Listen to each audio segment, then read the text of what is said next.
네, 한겨레 데일리 라이브 뉴스 다이브 시작합니다. 여러분 반갑습니다. 고현준입니다. 네, 오늘이 4월 16일입니다. 예, 4월 16일이라는 날짜가 참 잊혀지지가 않네요. 오늘이 11주기 되는 세월호 참사 당일이 되는 건데, 저는 그 11년 전 오늘이 시간대별로 생각도 나고요. 또 현장에서 한 일주일 정도 머물면서 취재했던 기억도 있고, 그때 저를 충격했던 각종 사실들, 이런 것들이 전혀 잊혀지지가 않습니다. 11년이 지났는데 지금 이 시간이 그냥 순수하게 추모하고 기억할 수 있는 그런 시간이면 좋겠는데, 아직까지도 우리가 세월호 관련된 뉴스들이 생산되고 있고, 그 뉴스를 보면서 지금 겪고 있는 일들에 대한 또 한 번의 생각을 하게 된다는 것 자체가 참 여러 가지로 의미가 있는 것 같다라는 생각이 듭니다. 예. 일단 오늘 함께하실 세 분 소개해드리고 이 이야기는 좀 더 같이 나눠보도록 하죠. 먼저 장윤선 정치전문기자 나오셨습니다. 어서 오십시오. 네, 안녕하십니까. 네. 자, 그리고 오윤혜 씨 나오셨습니다. 네, 반갑습니다. 오윤혜입니다. 안녕하세요. 네. 그리고 박성민 전 민주당 최고위원 나오셨습니다. 어서 오세요. 네, 안녕하세요. 네. 우리 장윤선 기자도 11년 전 기억나시죠? 그럼요.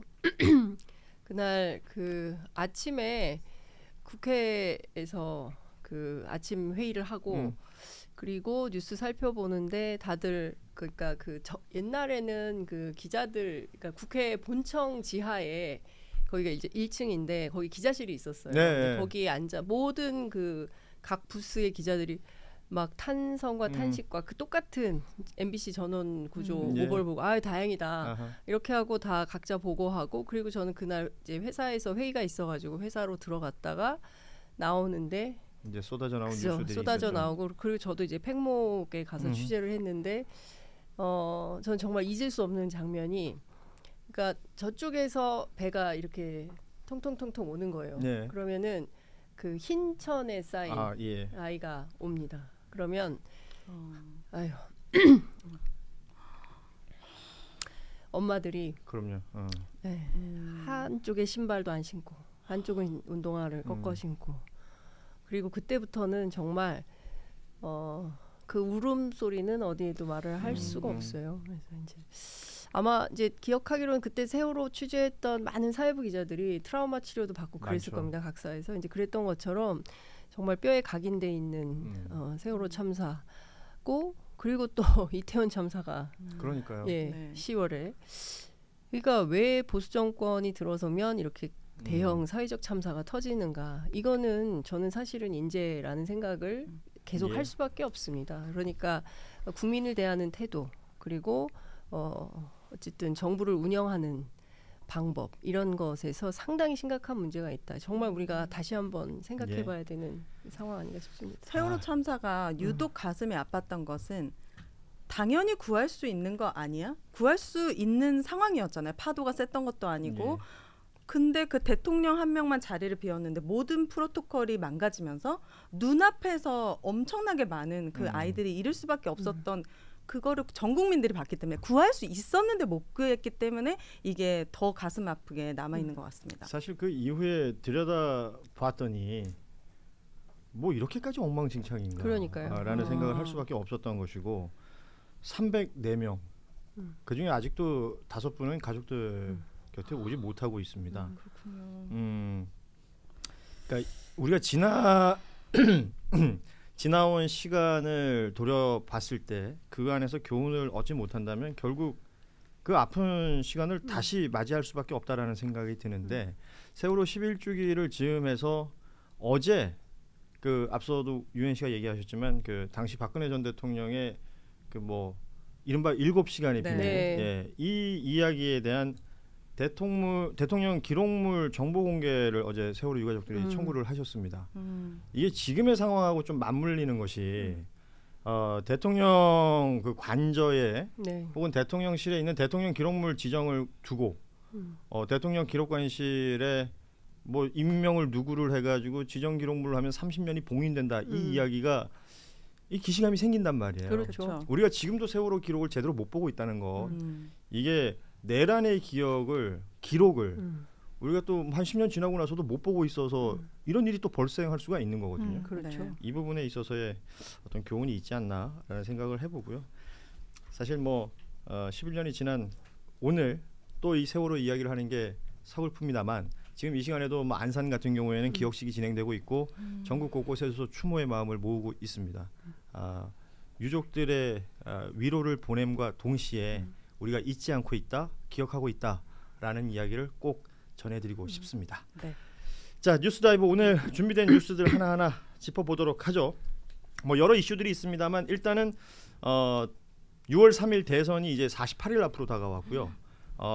지금 원내 교섭단체 1당 2당이 당내 경선 후보들이 정해졌습니다. 민주당은 3명, 그리고 국민의힘은 11명이라고 했었는데 조금 전에 보니까 이제 서류 심사에서 3명이 떨어져가지고 네, 8명. 8명으로 정리가 됐어요. 그 5월 초에 모두 후보가 정해질 것으로 보이고 이 상황이 그냥 진행이 되고 있는데 뭐 흥행이라는 표현이 적절할지는 모르겠지만 그 관심들은 오히려 딴 쪽으로 쏠리고 있는 것 같다. 라는 생각도 들고요. 뭐 일단 민주당 및 범야권은 내란 종식을 제일 앞에 내세우고 있는 것 같고 국민의힘에서는 꾸준히 소위 말하는 그 이재명 때리기 뭐 이재명 포비아라는 표현이 등장하던데 오. 정말로 이재명 그 지금 예비 후보가 무서운 걸까요? 그러니까 그것밖에 근데 말할 수 있는 게 없어서 그런 것 같아요. 그러니까 그것 말고는 뭐 지금 솔직히 본인들이 배출한 그러니까 당에서 배출한 대통령이 파면당해서 치러지는 예. 선거라서 사실 입이 10개라도 할 말이 없고 후보를 안 내는 게 원래는 더 이상 맞는 건 거죠. 그리고 심지어는 그동안 윤석열 전 대통령을 옹호해 왔던 본인들의 행적을 생각한다면 사실상 내란 공범이기 때문에 예. 이 상황에서 후보를 내고 염치 없게 한 표 줍쇼 할 수가 없는 상황인데 거기서 이제 본인들의 명분을 찾아야 되니까 그래도 이재명 대표는 아니지 않느냐로 가는 것 같습니다. 그래서 그걸로 이길 수 있다라고 생각하는 것도 저는 단단한 착각을 하고 있다라는 예. 생각이 들고 지금 뭐 반 이재명 빅텐트를 꾸리면 이길 수 있다 이렇게 생각을 하는 것 같은데 저는 일종의 신기루를 쫓고 있다. 왜냐하면 지금 이 선거는요 반 이재명으로 치러지는 선거가 아니고 반 윤석열로 치러지는 선거거든요. 그러니까 반 이재명 빅텐트를 얘기할 때가 아니라 지금 오히려 국민들은 반 윤석열 빅텐트에 들어와 계시다. 이 현실을 못 보고 자꾸 어떤 신기루만 쫓고 있는 그러면서 한덕수 추대론 뭐 온갖 얘기 다 나오는 이 상황이 좀 우프다라는 생각이 듭니다. 신기루라고 얘기하셨는데 그 주요 후보들 발언들 좀 정리해 볼게요. 홍준표 지금 예비 후보, 이재명 정권의 종착역은 포퓰리즘과 국민 매수의 나라 베네수엘라일 것이다. 그리고 나경원 후보는 그 뭐 유명한 지금 짤이 됐던데요. 드럼통에 들어갈지언정 굴복하지 않겠다. 그리고 만약에 이 국민의힘 후보가 대통령이 되면 북한이 지령 내려가지고 퇴진 운동할 거다. 뭐 이런 표현도 했고 한동훈 후보는 가장 위험한 인물인 이재명을 막아야 한다. 뭐 경제 이야기하면서 박정희 같은 경제 리더십이 필요하다. 그리고 김문수 후보 오히려 이분은 이제 계속 박정희 이승만 파리를 하고 있는 것 같습니다. 박정희 때는 그 사람들이 죽는 참사 같은 게 없었다. 총 쏴서 사람 죽인 적 없지 않느냐. 뭐 이런 표현을 쓰고 박정희 때는 배고팠는데 지금은 나도 다이어트 한다. 뭐 이런 표현들 쓰고 있습니다. 어때요? 윤혜 씨 이런 표현들 쭉 들으시면 너무 올드해요. 지금 MZ들이 이승만 박정희 그냥 역사 교과서에서나 보지 뭐 살아본 적도 없는데 이런 사람들 너무 올드하고 기본적으로 한동훈 후보 가장 위험한 인물 이재명 대표를 막아야 하는데 누구한테 위험한 인물인가? 국민에게 위험한 인물이 아니라 이 모든 사람들에게 본인에게 위험한 인물이라고 느끼겠죠. 죄가 많을수록 이재명 대표를 두려워하고 있다라는 생각이 듭니다. 그렇군요. 빅텐트 얘기 계속 하잖아요. 네. 그러니까 텐트가 쳐지긴 하는 겁니까? 안 될걸요. 안 된다. 네, 저는 뭐 실효성 없는 전략이라고 생각을 하고요.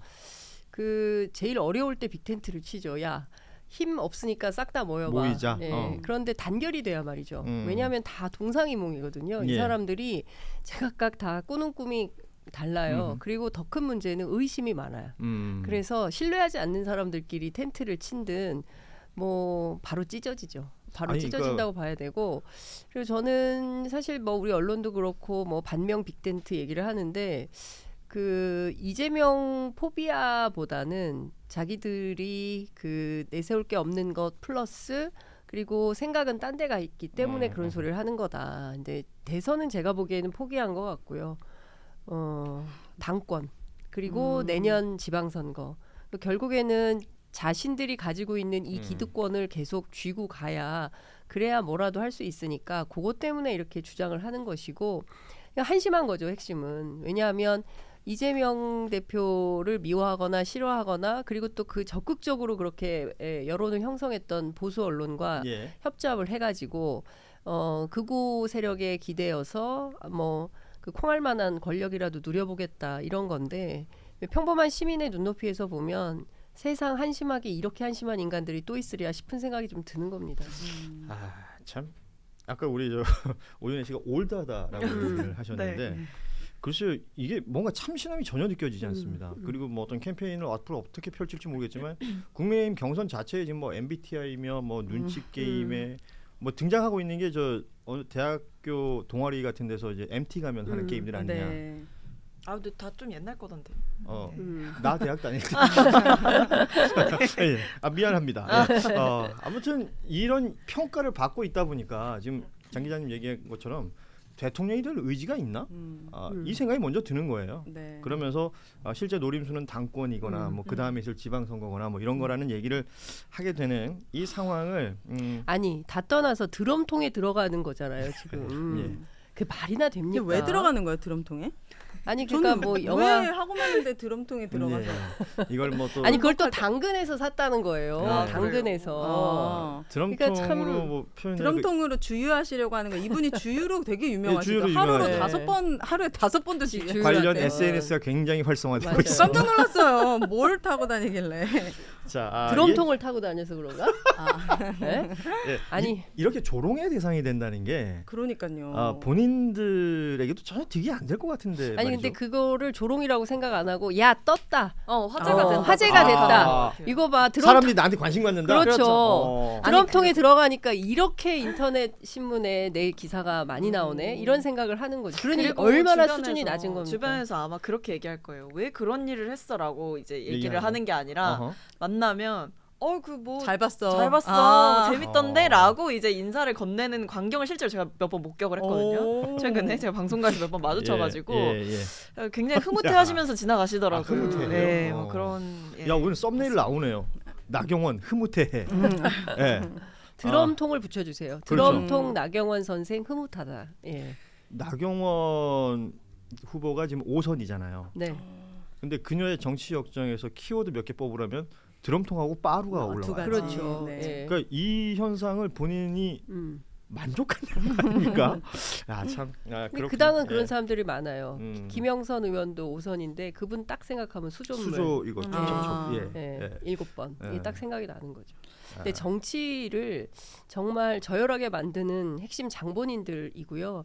대한민국 국민들은 이미 굉장히 높은 정치 의식과 수준을 갖고 있잖아요. 그러니까 굉장히 평화적으로 민주적으로 이번에 또 빛의 혁명을 성공시키지 않았습니까? 예. 그런 걸 보면 국민의힘의 저열한 인식으로는 대선은 언감생심이고 그냥 그 극우 인사들 중심으로 해서 당권이나 쥐고 이걸 가지고 한국을 좀 흔들어 보겠다 이런 생각밖에 없어 보인다라는 참, 생각이 좀 들어요. 예. 그 권력과 그 권한을 나누어서 생각하는 정치인들이 최근에 그런 발언을 하면 국민들이 새롭게 보는 것 같아요. 예전에는 왜 정치의 고관여층이 아니고 그냥 뭐 정치는 정치인가 보다 생각하시는 분들은 권력이라는 표현을 해먹는다라는 표현을 많이 맞아요. 썼잖아요. 네. 그러니까 해먹는 사람들만 보던 사람들은 염증도 느끼고 정치 싫고 이럴 수 있는데 그게 어떤 효능감을 줘가지고 자신의 삶을 바꾸게 한다면 이건 또 얘기 달라지는 거거든요. 그럼요. 네. 그러니까 그런 게 앞으로 나아가는 것이다라는 생각이 드는데 뭐 최근에는 그게 잘 안 보여서 좀 답답합니다. 진짜 우리 국민들이 정말 정치 수준이 저보다는 훨씬 높고 대단하다고 느꼈던 게 이번에 계속 이렇게 집회할 때 시민분들 인터뷰를 하면서 뉴스에 많이 나왔는데 인터뷰를 하실 때마다 그 말씀이 너무 전곡을 찌르시고 현안이 대단하시고 그래서 진짜 우리 일반 국민들 앞에서 정치하기 그럼요. 국민의힘은 참 쉽지 않을 것 같습니다. 대한민국 국민들 위대합니다. 너무 신기해요. 그럼요. 그러니까 제가 보기에는 어떤 평론가들보다 거리의 현장 맞아요. 제가 인터뷰를 많이 하잖아요. 그렇죠, 그 대단하시죠. 현장에 가면 정말 외교면 외교, 안보면 안보, 전문가들 경제면 많아요. 경제 예. 그 전문가들 굉장히 많아요. 특히 이제 뭐 헌법 전문가들 그리고 집회에 뭐 그냥 막 그런 사람들만 나오는 게 아니라 많이 배우신 분들이 집회에 많이 나옵니다. 음. 예, 그러니까 대한민국 민주주의 여기서 후퇴시킬 수 없다라는 어떤 절박함 속에서 현장에 나오시는 거거든요. 근데 마이크 대면 정말 진짜 유려한 문장으로 엄청나게 팩폭을 쓸어. 저도 네. 비슷한 생각했던 게 저도 이번에 이제 탄핵 집회에 꾸준히 나갔던 2030 여성들을 이제 네. 직접 인터뷰를 좀 했었거든요. 예, 한 예. 20명 가량을. 근데 사실 정치 고관 여자가 아니었던 분들도 꽤 많으시고 뭐 정치 뭐 전공도 아니시고 그냥 전혀 관련 없는 분야에 계신 분들도 진짜 어떤 민주주의에 대한 절박함이나 이 국가에 대해서 위기 의식이라던가 이런 게 굉장히 수준이 높으셔서 저도 예. 인터뷰하면서 많이 배우는 일이 있어서 되게 말씀에 공감이 됩니다. 윤건희 효과예요. 이 사람들이 3년 동안 나라를 개판으로 만드니까 어쩔 수 없이 뉴스를 보고 관심을 갖고 갖게 됐대요. 목소리를 내게 되는 거예요. 그래서 네. 그 윤석열 정부 혹은 윤석열 정권이 한 유일한 잘한 일. 맞아요. 예, 뭐 이런 표현들도 쓰긴 쓰더라고요. 예.